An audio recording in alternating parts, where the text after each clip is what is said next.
Предметот за надзорот на коридорите 8 и 10 тапка во место поради непостапување на МВР во предистрагата која трае цели 2 години. Обвинуваат од левица, од каде сомнежот го насочуваат кон фирмата за надзор Electra Solutions, која во јавноста стана позната по тоа што од компанија за производство на долен веш доби договор вреден околу 8 милиони евра за надзор на стратешки инфраструктурен проект.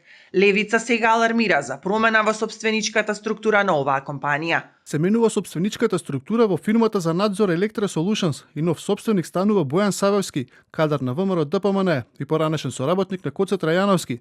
Со тоа, ДПМН од наводен критичар на криминалниот договор со Бехтел Ленка стана директен учесник во шемата, од која се вртат милиони евра народни пари.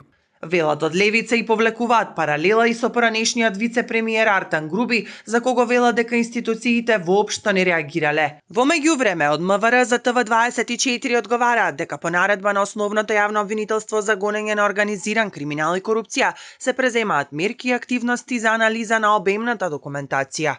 За дел од извршените проверки веќе е доставено писмено известување до надлежното обвинителство, додека за останатиот дел проверките се се уште во тек, имајќи предвид дека согласно Законот за кривична постапка, сите действија преземени во фазата на предистрага се сметаат за тајна. Не сме во можност јавно да изнесуваме дополнителни детали во однос на конкретните активности. Инаку улогата на поранешниот прв вице-премиер Артан Груби, кој воедно беше назначен и за главен владин координатор за изградбата на коридорите, останува една од најспорните точки во целиот проект.